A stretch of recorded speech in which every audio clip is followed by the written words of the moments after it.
Kamusta po yung mga Christmas ng every family po, ng bawat isa sa atin? No? Lahat po ay naging matagumpay, no? Na pagsasama-sama at pagsasalo-salo. Amen. Yan. Mahina, kuya kayo? Hello. Ayan, no? So, masaya na sama-sama po ang family. No? Nabanggit po kanina ni Kuya Evan, no? Just have to continue to pray. No? Yung ating pong mga loved ones, no? Pag sinabi pong loved ones, hindi lamang po is the member of the church. Kundi yung ating mga pamilya, mga kamag-anak, mga kakilala, o yung mga kaibigan na dumaranas po ngayon ng iba't ibang klase ng pagsubok sa kanilang mga buhay. No? Just continue to pray, mga kapatid. No? Hindi po tayo hihinto sa isang panalangin lamang.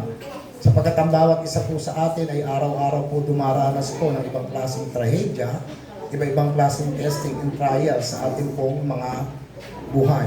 Yan po ang ating responsibility, mga kapatid. No? Na magpalakasan, ipanalangin sa mga personal na buhay po natin, hindi lamang tuwing Sunday, hindi lamang every Bible studies, no? Maging sa ating pong personal life. No? Tayo po ay magpalakasan, isama po sa panalangin ng bawat isa. Yung ating pong pag-aaralan, mga kapatid, no? Kung nare-remember niyo po nung last 2 weeks, no? Yung ating pong pinag-aralan sa mga nakaraang pong ating teksto sa aklat po ng Santiago. Sino po nandito last 2 weeks? Halos karamihan po nandito, no? So maaaring iba sa inyo nakalimutan na po, no? So makikita po natin po sa pag-aaral po ngayon ng aklat sa Santiago at pagpapatuloy po sa aklat po ng Santiago in 5 all chapters po ng Santiago, in chapter 1 to verse 5, ang pinakatema po at kabuuan po na mensahe po niyan ay paano nyo po malalaman, no? Kung ang pananampalatayang tinanggap ninyo ay tunay. No? Ang title po ng ating pag-aaralan po, no? Lagyan po natin, pinamagatan po natin ang sumusunod sa salita ng Diyos. Kukunin po natin yung ating pong pagpapatuloy na pag-aaral mula po sa Santiago chapter 1 verse 19 to 26. Yan po yung ating pagtutuunan po ng pansin sa umagang ito. Sa pag-aaral, pagpapatuloy po natin sa aklat po ng James, natutunan po natin yung aklat po ng James ay tinatawag po natin sa Catholic letters. Amen po? Sino nakaka-remember? Kasama po siya sa tinatawag na General Epistle. Marami po ang nagtuturo, no? Itong aklat ng James, 2nd, 1 John, 1st, 2nd, and 3rd Peter, kasama po ang aklat ng Santiago, na kung ating pong babalikan, yan po yung tinatawag na Catholic Letters General Epistle. Na ibig sabihin po ng Catholic Letters, means naka-address po ito in Christianity letters. Pag sinabi pong General Epistle, ito po ay tinatawag po natin na wala po siyang specific na iglesia na tinutumbok. It means universal po siya, pangkalahatan na po siya na pag-aaral po, no? Sa salita po ng Diyos. Ibig sabihin, all Christianity. No? Sa iba pong pag-aaral, no? Lalo na sa mga kapatid natin outside this church, no? In other denomination, ang pag-aaral po daw pa ay dapat hatiin. Sapagkat hindi ito para sa Hudyo, kundi sa Gentiles, maging sa Hudyo. So pag sinabi po General Epistle, ito pong books na ito, kasama po ang aklat ng Santiago, is naka-address po yan in Christianity letters. Pangkalahatan po yan. Amen po? Yan po yung background po niya. No? So ulitin po natin, in Matthew, Marcus, Lucas, and Book of John, yan po yung tinatawag po natin is the Gospel. Meron naman po tayong tinatawag na historical book, which is the Book of Acts. Diyan po natin makikita yung paglaganap ng Ebanghelyo, kung saan ang sinabi ng Panginoon in Book of Matthew in verse 28 and 18 to 20, ang sabi po ng Panginoon, di ba? Therefore, go and make disciples, baptize in the name of the Father, the Son, and the Holy Spirit. So sinasabi po ng ating Panginoong Kristo during Mateo, natupad po yan in the Book of Acts. Diyan po lumalaganap ang Ebanghelyo kung saan po nakita natin na nagpapahayag na po sila Pedro, even the 12 Apostles. Maging si Pablo, kasama si Silas and Barnabas. Diyan din po natin mababasa ang pagkamatay ni Esteban. Diyan din po naganap yung panahon ng Pentecost. Kaya ang tawag po diyan is Historical book. Sa ibang denomination, mas kilala nila kung tawagin itong transitional books. Pero ang tunay po dito talaga historical books. Meron din po tayong tinatawag na Book of Prophecy, which is the Book of Revelation, Pahayag, and sa iba naman is Apocalypse. Ngayon, yung pito, yung Santiago, tinatawag po natin itong Catholic letters. Naka-address na po ito sa mga Kristiyano. In general, epistle na po yan. Meron din po tayong tinatawag na Paul Epistle. Now, the New Testament is containing 27 books. Ang 13 letters po dyan ay sinulat po ni Apostol Pablo in different churches. In 13 books. Ang tawag po dyan is Paul Epistle. Sulat o liham ni Apostol Pablo sa bawat mananampalataya in different churches. So dito po tayo, nasa Santiago po, ang sabi po rito, no? In all 5 chapters ng Santiago, dito po natin napatunayan na kung sumaas sa atin po ang pananampalataya na atin pong tinanggap. So paano po natin malalaman na ang pananampalataya po natin ay tunay, mga kapatid, no? So ibig sabihin po, pag sinabi pong tunay na pananampalataya na yung tinanggap, no? Ang kaloob na ibinigay ng pananampalataya sa bawat mananampalataya po ay hindi po pananampalatayang mahina, kundi isang pananampalatayang matatag. Bakit po sinabi pananampalatayang matatag? Sapagkat ang bawat Kristiyano, anuman ang problema, trahedya, testing, and trials na pinagdadaanan, magpapatuloy at magpapatuloy ang bawat mananampalataya. Hindi ka hihinto hanggang sa huling hininga ng buhay. Kung natatandaan niyo po, in 5 letters, no, sa Calvinism, yung tinatawag po natin tulip, di ba? Yung letter P, no? Doon po tayo tumutok in last topic pa sa second week na last po topic natin. Ang ibig sabihin po ng perseverance of faith, mga kapatid, ito po yung ibig sabihin ng perseverance of faith. Ang mananampalataya, anuman klase, ang pagdaanan niya sa kanyang pagsubok, mabigat man to o hindi, magpapatuloy at magpapatuloy ang isang mananampalataya. That's the perseverance of the saints. Yan po yung nakalagay po doon sa Calvinism. No? Kung babalikan po natin ang bahagi po ng aklat po ng Santiago, at paano po natin mapapatunayan na ang pananampalatayang tinanggap mo ay mula sa Diyos. No? Samahan niyo po muna ako, balikan po natin in James chapter 1, verse 2 and 4. Ang sabi po rito, no, sa aklat po ng Santiago, chapter 1, verse 2 and 4, mga kapatid, magala kayo sa tuwing dumaranas kayo ng iba't ibang uri ng pagsubok. So dito ipinapakita ni Santiago na ang pagsubok na pinagdaraanan po ng bawat mananampalataya ay may iba't ibang anyo. Hindi po pare-parehas. And verse 3, sapagkat alam ninyo ang pagsubok ng inyong pananampalataya ay nagdudulot ng katatagan. Kaya dapat kayong magpakatatag hanggang wakas upang maging ganap at walang anumang pagkukulang ang buhay ninyo. So dito po mapapatunayan natin that your faith is real. Na kapag ka isang mananampalataya dumadaan po sa pagsubok, ang sabi po, no, sa isang encouragement ni James, dapat kang magalak. Hindi po ito yung kinakanta na sikat na tawanan mo ang iyong problema. Di ba? May kanta po niya, tama po? Hindi po yun ang sinasabi dito. Ang sinasabi pong dapat kayong magalak dahil ito ay nagpapatunay na ang pananampalataya na ibigay sa inyo ng Diyos ay isang matatag. Bakit po?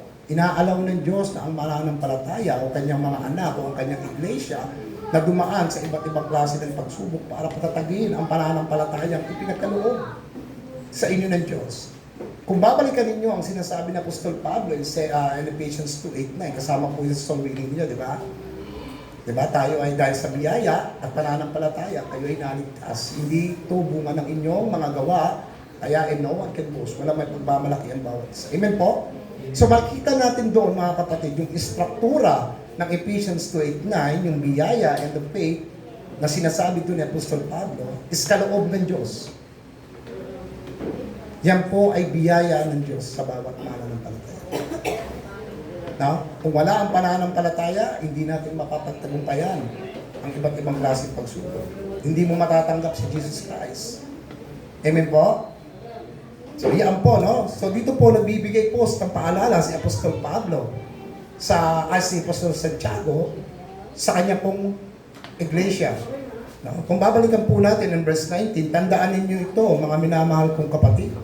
Dapat maging handa ang lahat sa pakikinig, maging mahinahon sa pananalita, at huwag agad magagalit. Bakit po, no? Bakit po nagsalita ng ganito si Santiago sa panahon po ito? Kasi kung babasahin po natin yung tema nito, ito po yung panahon na ang mananampalataya kay Santiago sa oras niya, sa panahon niya, this time, ang mga mananampalataya po ay dumadaan po sa pag-uusip in every different trials. Kaya ang sabi po diyan, no, na tayo daw ay dapat maging handa sa pakikinig, maging mahinahon at huwag agad magagalit. No? So bakit po sinabi ni Santiago yun? No? Kasi po unang-una, kung babalikan po natin in chapter 3 ng Santiago, ang binabanggit po diyan ni Santiago in chapter 3 is patungkol po yan doon sa tinatawag nating mga dila. Kung papaano mo gamitin at kailan mo hindi dapat gamitin ang iyong dila. So, ibig sabihin, handa kang makinig doon sa mga taong nakakausap o nakakaharap mo. No? So, in verse 19 po, no, so meron po rito tatlong bagay na nakaka-intriga na sinabi po ni James. Ang sabi po dyan, maging handa sa pakikinig, maging mahinahon sa pagsasalita. Huwag agad magagalit. So, bakit po yan sinabi? Babalikan po natin dahil po yan yung panahon na inuusig po ang iglesia. So, bakit po binigay yung paalala na ito sa kanila ni Santiago? Dahil ang ayaw po mangyari ni Santiago sa panahon nila is magkawatak-watak yung iglesia. Kung babalikan niyo yung sinabi ni Apostol Pablo in Book of Galatians, ang sabi ni Pablo, kung ang mga mananampalataya ay magkakawatak-watak, ano ang sabi? Walang matitira. Yan po yung sinasabi ni Santiago sa kanila, maging maingat kayo, maging mahinahon kayo. Bakit po ganun na sinabi? Dahil po unang-una sa atin po, kung titignan po natin mga kapatid, no? Sa atin po dito, in every different denomination, maging sa labas po ng simbahan na ito, hindi po lahat ng members sa loob ng iglesia ay pare-parehas po ang karakter. Merong kapatiran na madali uminit ang ulo. Amen po? Meron namang kapatiran na kapag kabiniri mo, madaling mapikon. Diba? Meron ding iba, napaka-sensitive ng ugali. Hindi lang napansin ni pastor, hindi ako nakamayan. Hindi na ako babalik. Diba? Nabiro lang si Reggie. Brad, butang ganyan.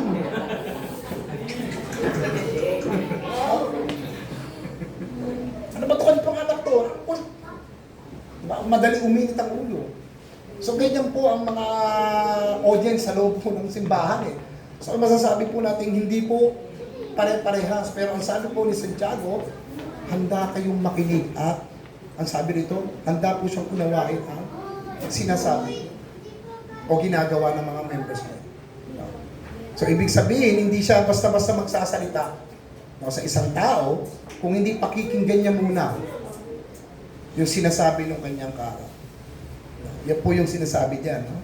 Kung babalikan po natin ang aklat po ng Kawikaan in chapter 18 verse 13, in Proverbs chapter 18 verse 13, ang sabi po diyan, no, hangal at kahiyahiya ang taong sumasagot sa usapan ng hindi muna nakikinig. Diba? Nagchichismisan si Ate Alma at saka si Kuya. Biglang papasok ngayon ito si Ray. Oo nga, no? Ganun siya. Alam mo ba kung anong pinag-umulan ng usapan nila? Diba? Alam mo ba kung anong pinag-uusapan nila? Diba? Yung pala, entertainment lang pala. Yung pinag-uusapan nila. So, dapat tayo, handa po tayo makinig. Unawahin muna natin yung sinasabi po ng ating kaharap. So, ganyan po ang nangyayari po sa loob po ng simbahan ng Santiago. So, ibig sabihin po, no, hindi po siya basta-basta magsasalita, kundi iniintindi niya muna yung sinasabi po ng kanyang kaharap. Dahil kung hindi mo po itindihin, ang sabi po ni Santiago, ang ganyang klaseng tao ay ano po, ang kaisipan niya ay ano, kamangmangan. Yung pumapasok ka sa usapan na hindi mo naman naintindihan. For example, sa usapang agreement, sa mag-asawa, di ba? Sino rito may mga may asawa, taas ang kamay.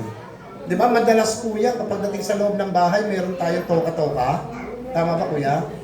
O, ganito, misis ikaw sa paghahanda ng pagkain, pamamalansya, at ako naman ang magtatrabaho.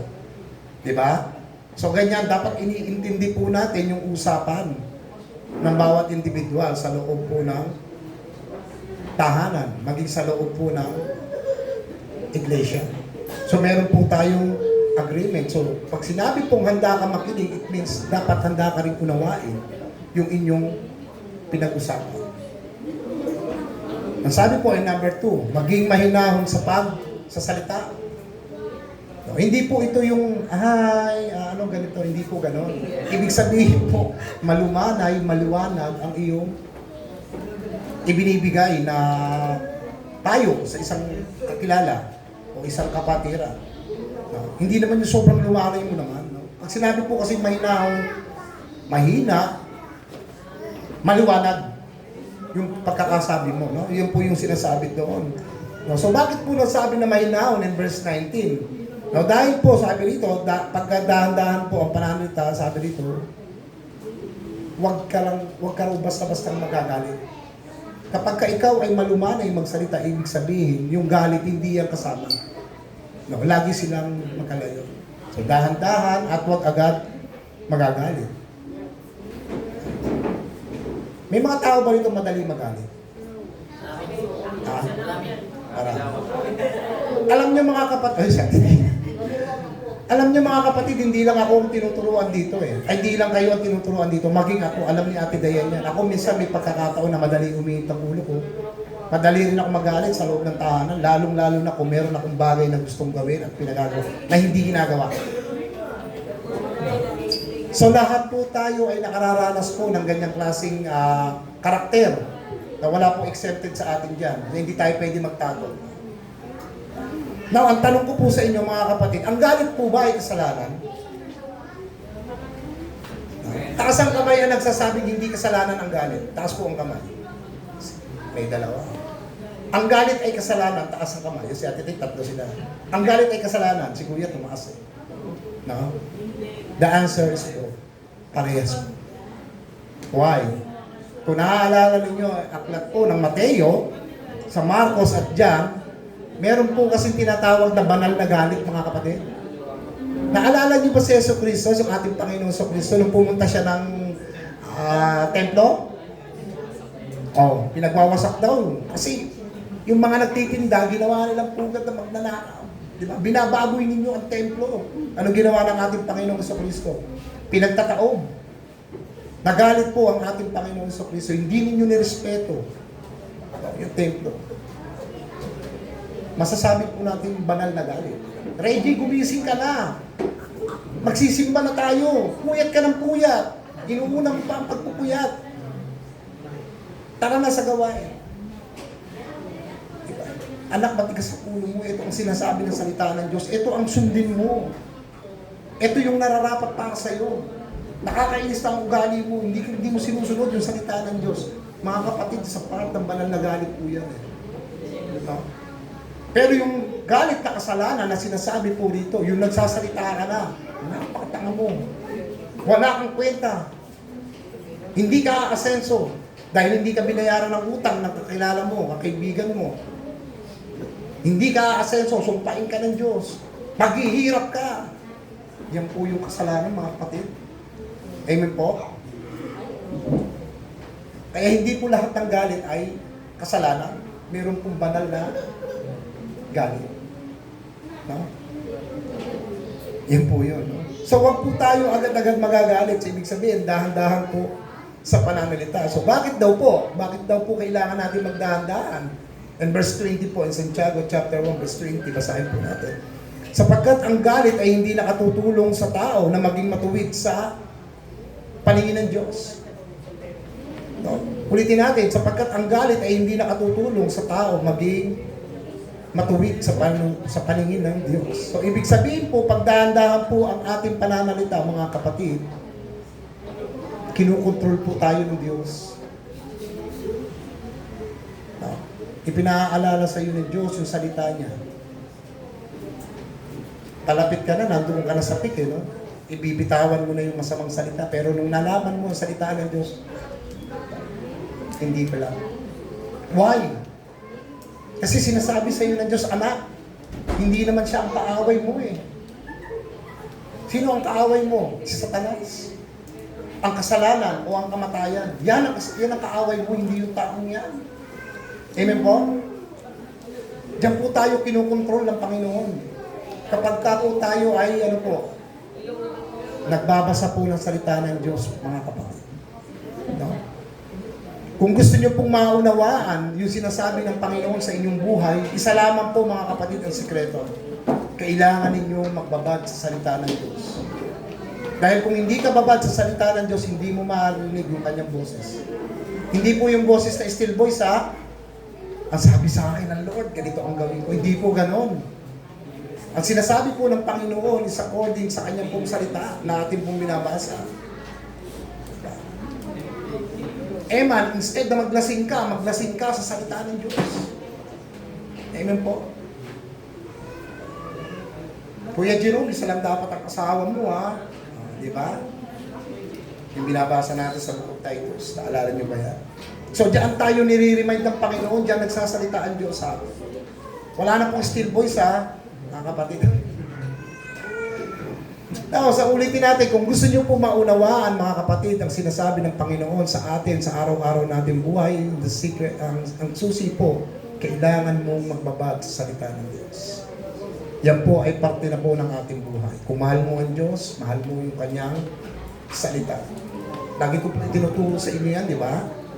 Iniingatan po natin yung salita ng Diyos. Hindi po natin binabago yung salita ng Diyos, kundi iniingatan po natin. Kung ano po yung ating natutunan, hindi po natin binabago. Hanggang sa dulo. Hindi nababago. Kung mahal po natin yung salita ng Diyos, ipinamumuhay po natin ito sa ating buhay.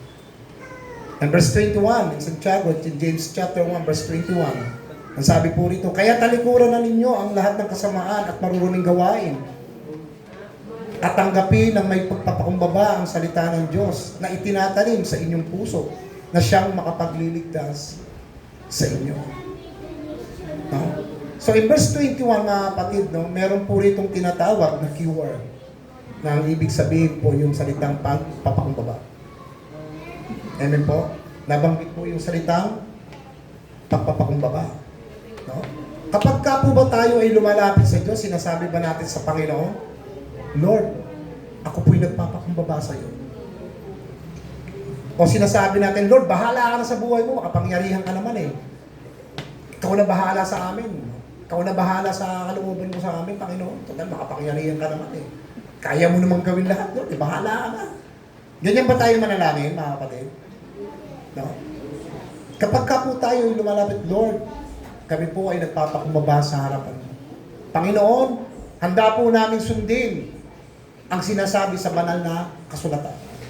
Yan po yung dapat na ating panalangin, mga kapatid. Hindi po porke mabait ang Diyos sa atin, sasamantalahin na po natin ang kabutihan ng Panginoon.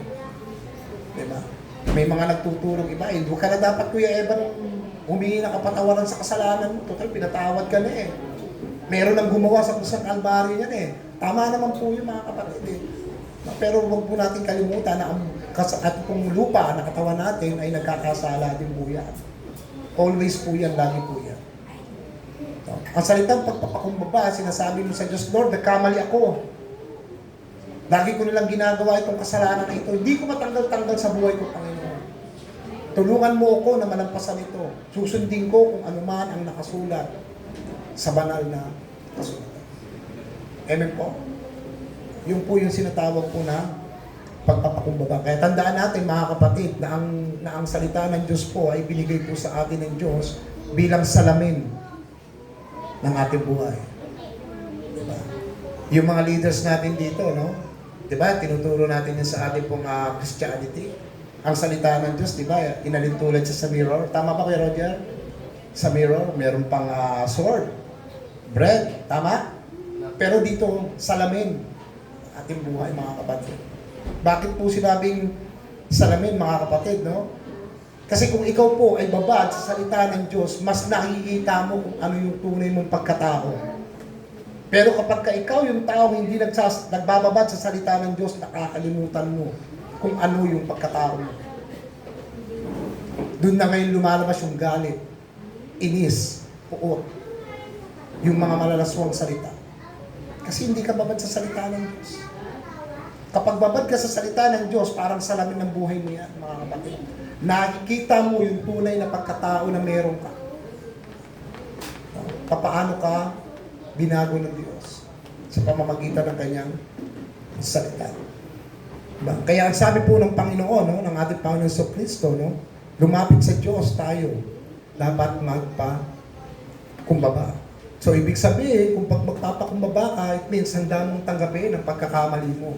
Amen po? Yan po ang ibig sabihin ng pagpapakumbaba. Ano man ang nagawa mo sa kapwa mo, handa mong pagsisihan ito. At imano, pasensya na. Hindi maganda yung naging attitude ko in the last week, in the next last week. So, sorry, Kuya Reggie, dahil nakapagsalita ako sa iyo.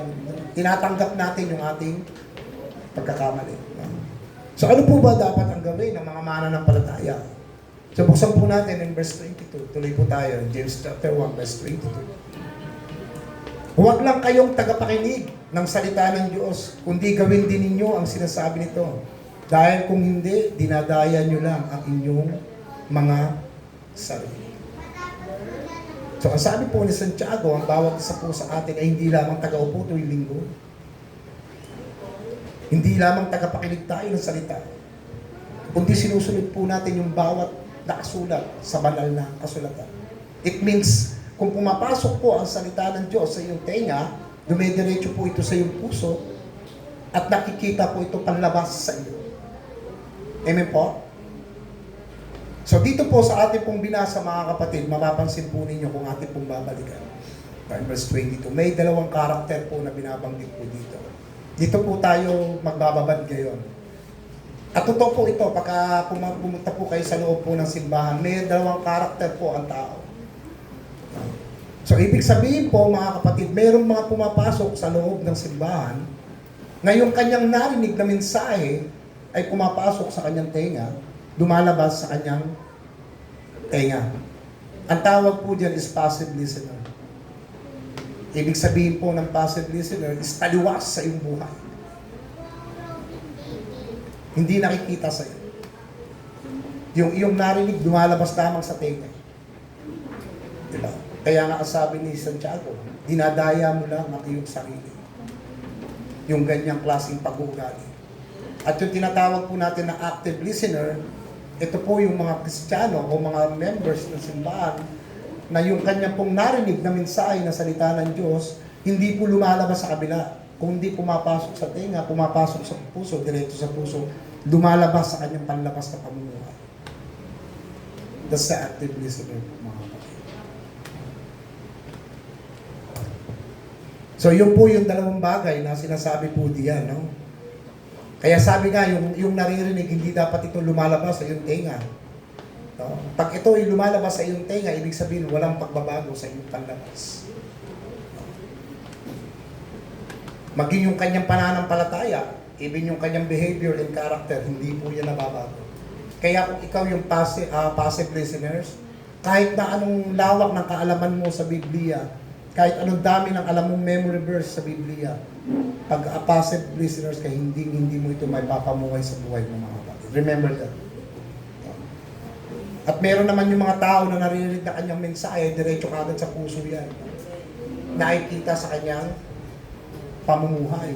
Kaya dito na po pumapasok yung sinasabi po ng ating Panginoon sa Kristo. Kung ikaw yung active listeners, ang sabi po ng Panginoon, di ba? Ang sino mang nakikinig sa aking salita, ano po sabi ng Panginoon? Siya ay mamumunga ng 30 volts, 60 volts, 100 volts.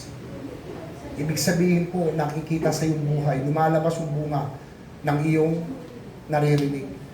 O yung pananampalatayang tinanggap po sa Diyos, lumalabas po ito sa iyong buhay. Nagkakaroon po ito ng bunga.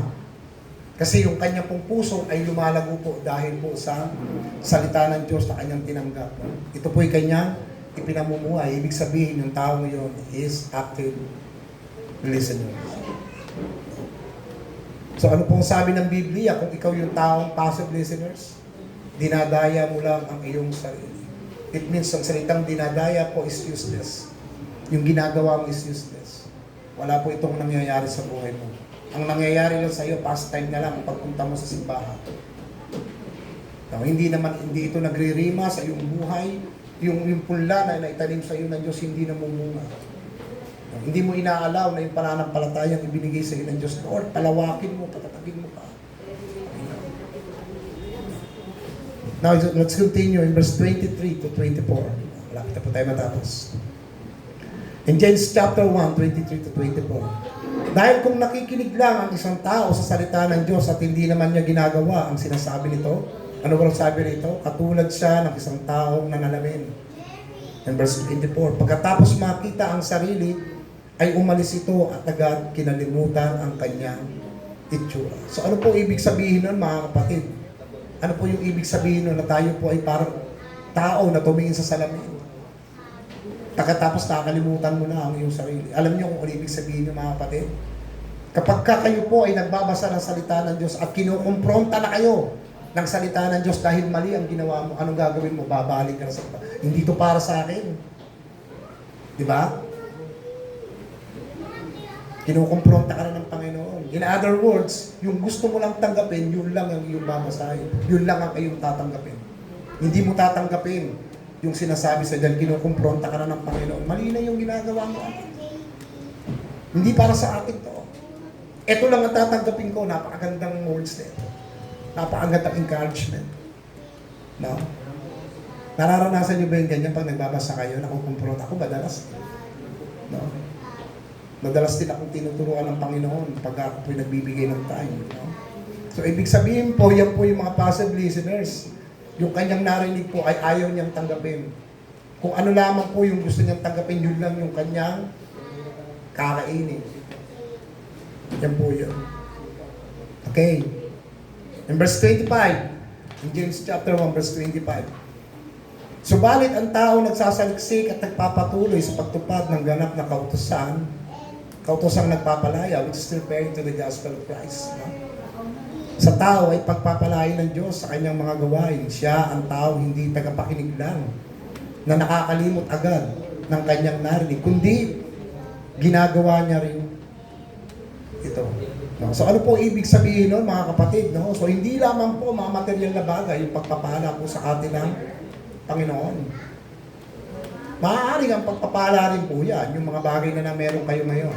Trabaho, pera, negosyo.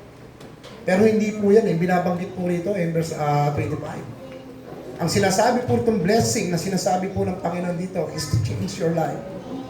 Yung pagbabago ng iyong buhay. Yan po yung tunay na blessing na ibinigay po sa atin ng Panginoon. Yan po yung sinasabi ni Santiago. The true blessing is the blessing of changed life. Yung pagbabago sa iyong buhay. Hindi mo kayang gawin ang lahat ng bagay kung hindi ka babaguhin ng Panginoon. Mamumuhay at mamumuhay ka pa rin sa mga negatibong kaisipan, mga makamundong pagnanasa.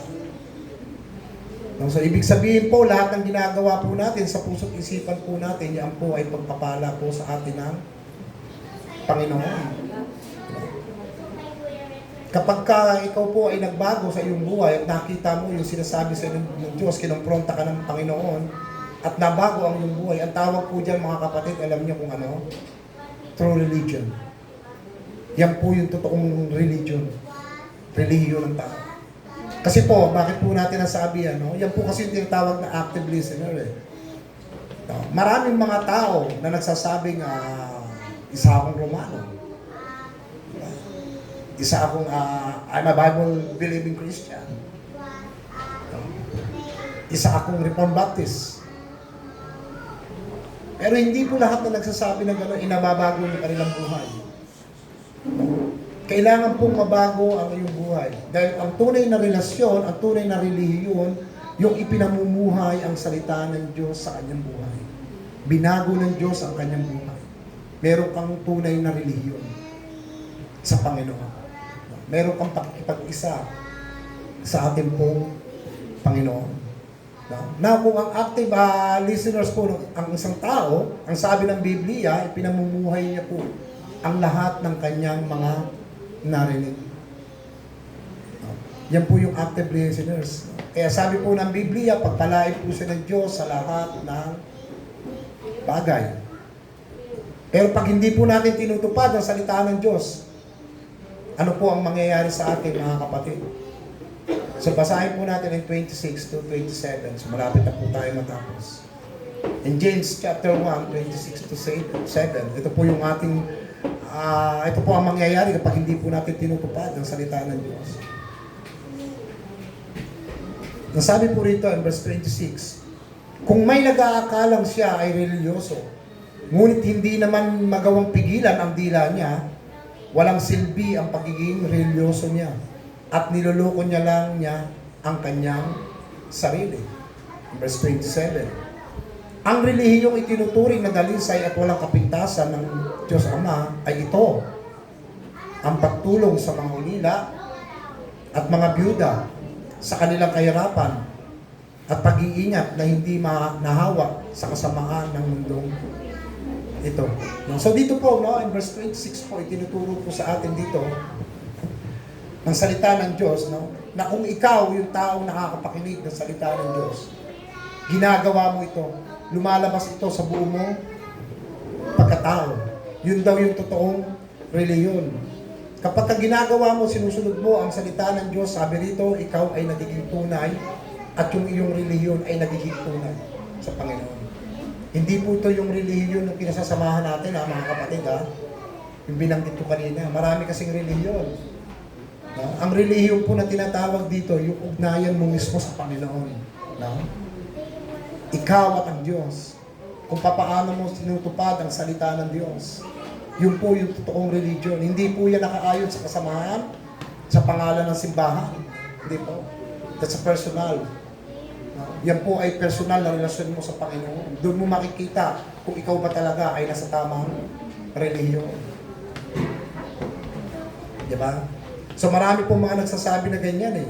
Diba? Yung sinabi ko sa inyo kanina. Ganito ako, kabilang ako sa ganito. Diba? Pero pagdating po ng Sunday, ang matatawag po sa kanila ay sila ay asin ng ilaw. No? Pero pagdating ng Monday, hanggang Friday, hanggang Saturday, ikaw naman ay nasa dilim.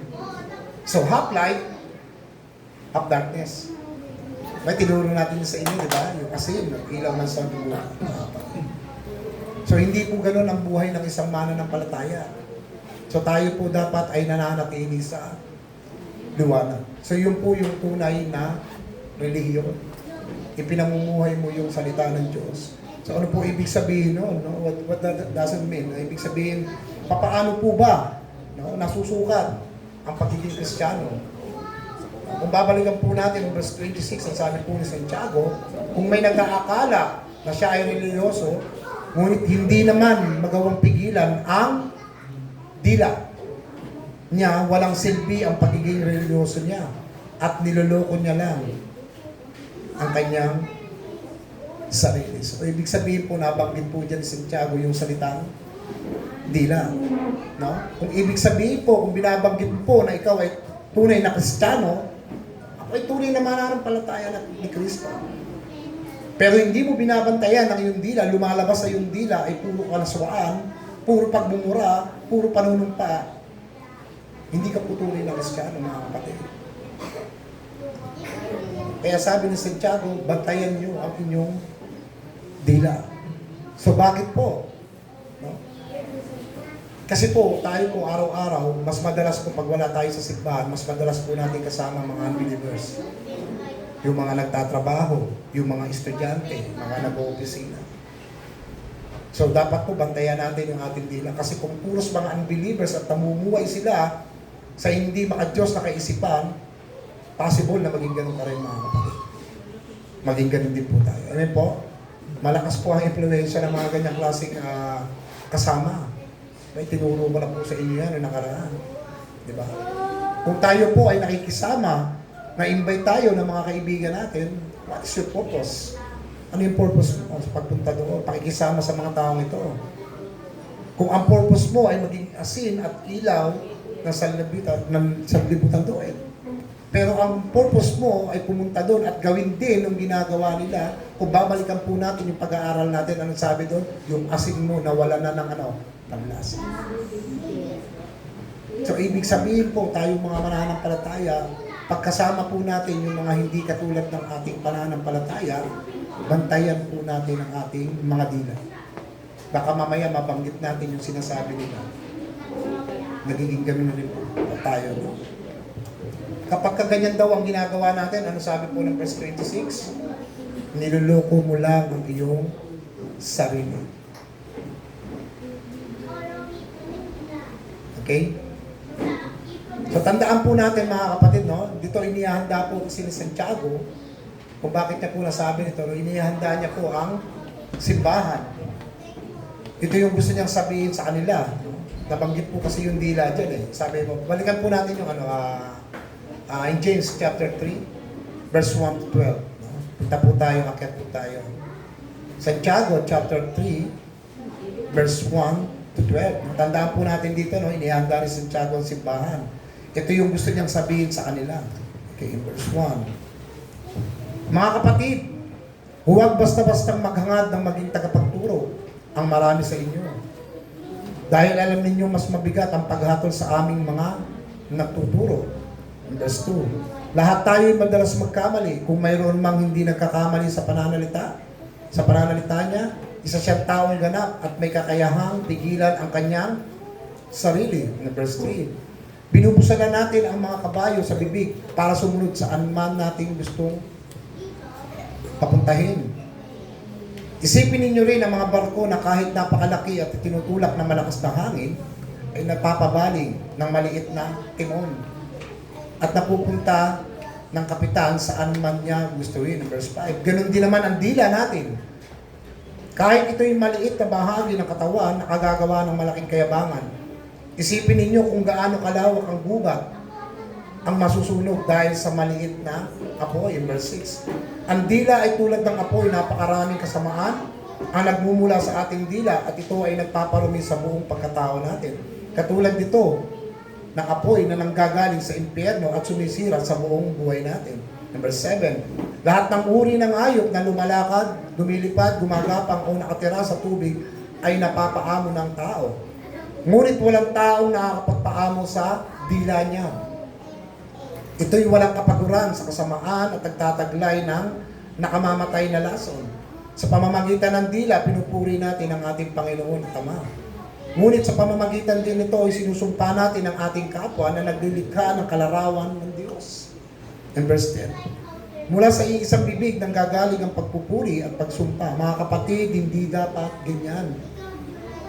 And verse 11. Maaari bang lumabas sa iisang bukal ang matabang na lupa? Matabang na tubig at ang maalat na tubig? Hindi.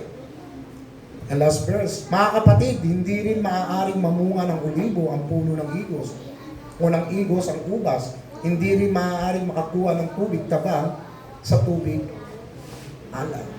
So dito po ay tinuturo ni Santiago, no? Dito sa panahon po na inuusig po ang iglesia, no? In outside, sa labas po. Sila po ay inuusig. No? Pero yung members of the church, sila po ay nagkakaroon ng tinatawag na unity o pagkakaisa. No? Ang sabi po ni Santiago, no, ang dila daw po ay katulad ng isang maliit na apoy na kaya niyang sunugin ang malawak na kagubatan. Kung ang apoy po na ito na maliit ay kayang sumunog ng isang malawak na kagubatan o bukurin, how much more yung dila? Amen po? Nagsasanhiya ng pagkawasak, pagkamatay ng isang tao. Kung ang bibitawan mong mga salita sa kanya ay hindi katanggap-tanggap. Diba? Ginamit po yung figura na apoy, no? Sa salitang dila. So bakit po? Kasi po napakamakapangyarihan ng dila. Ang sabi po sa ating pong binasa, hindi ito mapipigilan ng kahit sino. Kahit mismo ikaw, hindi mo ito mapipigilan. Diba? Kaya na itong sumunog ng buhay ng tao. So, ibig sabihin po mga kapatid, ang ating dila po ay kailangan po natin yang supilin, kailangan po natin ibigay sa banal na Espiritu. Hayaan natin na tayo ay kontrolin ng Panginoon sa pamamagitan ng kanyang salita. Kaya nga encourage ko sa inyo mga kapatid kanina, di ba? Magbabad po tayo sa salita ng Diyos. Dahil kapag hindi po natin nabantayan ang ating dila, ano sabi po, ito ay nilikha ng isang malaking sunog na maaaring ikamatay ng marami. Diba? Maraming mga kabataan ngayon namamatay sa depression. Dahil hindi nila matanggap yung mga bagay na sinasabi sa kanila. Diba? Kaya tayo mga magulang, pag nagsasalita po tayo sa ating mga anak, iwasan po natin na makapagbigay ng salita na makakasakit sa kanilang puso. Diba? So ano pa ang nagagawa raw ng dila? Sa tingin nyo mga kapatid, ano ba ang nagagawa ng dila? Diba? Nagagawa po ng dila is to praise God. Purihin ang Diyos. Ibalik sa iyo, Panginoon, ang lahat ng papuri at pasasalamat. Nagagamit po natin ng dila sa ganyan. Diba? So wag po nating hayaan, mga kapatid, na yan po ay nakawin ni Satanas sa atin. Bakit po? Kasi pag once po nanakaw ni Satanas po yung ating dila, gagamitin niya po yan to curse people. Sumpain ka, mamatay ka na, walang hiya ka, wala kang kwenta. Yan ang gagawin ni Satanas pag yan po ang naagaw po sa atin. Amen po? Kaya hindi po dapat pabayaan ang ating dila. Dapat po ito'y sinusupil natin. Binabantayan po natin araw-araw ang ating mga dila. Bagamat ang mga ilan po sa atin, nakakapagsalita po tayo ng hindi magandang bagay sa kapwa natin, sa asawa natin, sa mga anak po natin. Pero mga kapatid, tandaan po natin na tayo po ay laging tinuturuan ng Diyos. Kaya nga po tayo nagpupunta sa gawain na po. Napakahalaga ng pakikinig ng salita ng Diyos. So dapat po natin binabantayan at sinusupil ang ating dila. Buksan po natin in Proverbs chapter 17, verse 9. Wala po sa Kawikaan. Chapter 17, verse 9. Ang sabi po dito, kung patatawarin mo ang kasalanan ng iyong kaibigan, mananatili ang iyong samahan. Ngunit kung patuloy mong uungkatin ang kanyang kasalanan, masisira ang inyong pagkakaibigan. No? Sabi po dito mga kapatid, kung ikaw po, no, kung ginagawa po at sinusunod po ang salita ng Diyos at malapit sa iyo yung isang tao, no, kaibigan man yan o mga anak mo, no, ang dapat po ipamuhay mo ang salita ng Diyos. Bakit po? Kasi kung meron mang kayong hidwaan ni Kyle 20 years ago at Kuya Kyle, hindi ko na dapat inuungkat yung mga ganung bagay. Why? Kasi kung uungkatin ko patuloy yung ginawa niya 20 years ago nung nakaraan, ano kung sabi dito sa binasa natin ng Book of Proverbs? Sinisira mo ang inyong samahan. Amen po? Sinisira niyo ang samahan ng bawat isa. So may ganyan din pong sinasabi ang Book of Leviticus. Buksan po natin in Leviticus chapter 19, verse 16 to 18. Ang sabi po sa aklat po ng Leviticus, huwag ninyong sirain ang inyong kapwa, huwag kayong gagawa ng anumang maglalagay sa panganib ng inyong kapwa. Ako ang Panginoon, huwag ninyong kapubutan ang inyong kapwa. Paalalahanan ninyo siya kung siya'y nagkasala upang wala kayong pananagutan. Huwag kayong gumanti ng masama o magtanim ng galit sa inyong kapwa, kundi mahalin ninyo siya gaya ng inyong sarili. Ako ang Panginoon. So dito po makikita po natin kung bakit po tinuturo ni Santiago sa simbahan na pigilin ninyo ang inyong mga dila. No? Be doers of the word. Ipamuhay ninyo ang salita ng Diyos. So kailangan ninyong pigilan sa loob ng iglesia ang inyong mga dila. Ang galit ay tanggalin. Why? Dahil sinisira nito ang samahan ng bawat isa. Amen po? Katulad na lang sa mga ito, example sa mga asawa. Kung meron man tayong hindi pagkakaunawaan, meron kayong hindi pagkakaunawaan, dapat doon pa lang ayusin nyo. Nag-aaway yung dalawang asawa. Eh, kasi ikaw ganito ka eh. Hindi ka magandang, example. Eh, kasi ito yung ginawa mo sa akin eh. Inuhungkat mo pa, inuhungkat yung nakaraan. No? Pero yung ugat pala ng pinag-aawayan, kung sino lang pala magsasaing, no? Nauwi sa ganon. So, ibig sabihin po yung galit, tanggalin. Dahil masisira nito ang inyong samahan. So, hindi lamang ang asawa mo ang sinisira ninyo, no, natin, ibig sabihin, huwag natin siya ipapahiya sa labas. Kasi hindi lamang ang asawa mo ang sinisira mo, kundi maging ikaw. Why? Kasi isang katawan lang kayo. Amen po? Lalo na sa mga Kristiyano, isang katawan lamang po tayo ni Kristo. Kung patuloy natin sisiraan ang bawat isa sa labas, kasama rin po tayo dyan, mga kapatid. Hindi lamang po ang asawa at ikaw ang masisira. Pati ang pangalang dala-dala mo, si Jesus Christ, masisira din. Why? Kasi ang salita ng Diyos, yung pagbabago na binigay sa ng Diyos, yan po ay isang magandang testimonya ng iyong buhay. Kung ang makikita sa iyo ay puro away, negatibo, paninira sa kapwa mo, nasaan yung testimonya? Wala. Hindi lamang asawa, ikaw ang masisira, kundi pati ang pangalan ng Panginoon. Dahil iisa lamang po tayo, di ba? Nasabi po sa Kawikaan, chapter 18, verse 20 to 21, malapit na po tayo matapos, dito na po tayo magtatapos.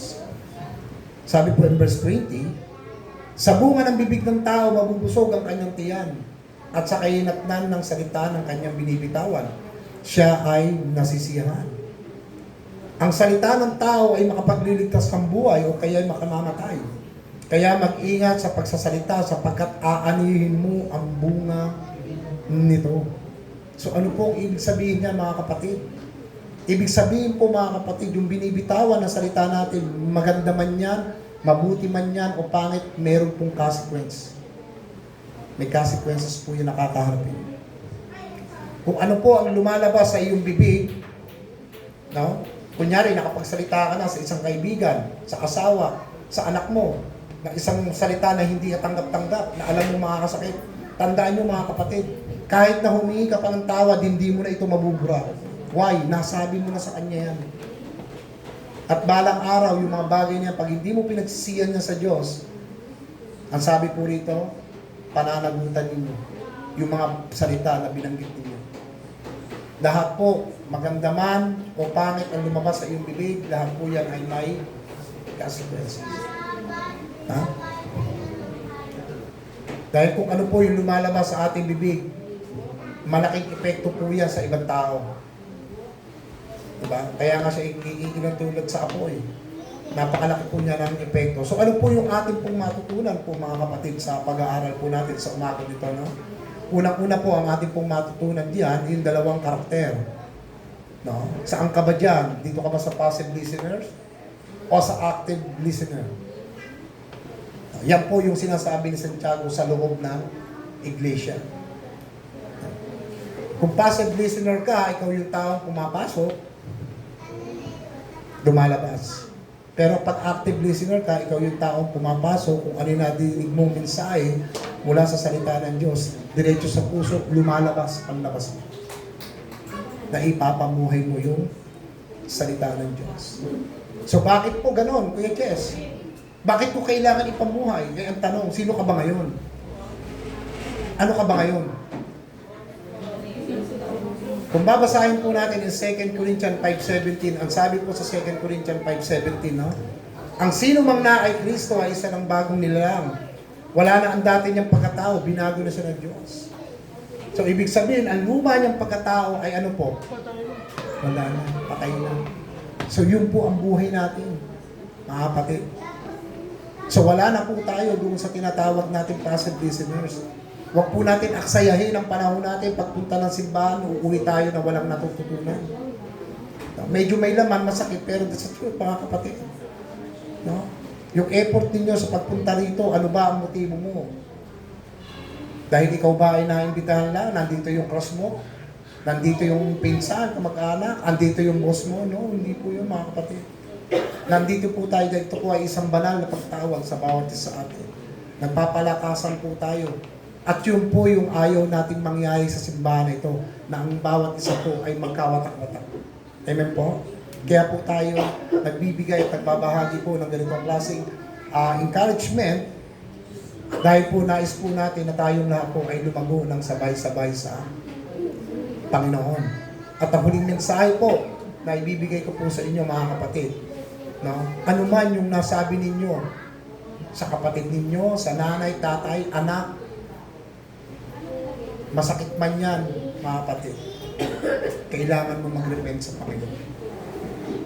Amen po? Yan po yung dapat nating gawin. Tayo po tayo lahat mga kapatid. Let's pray.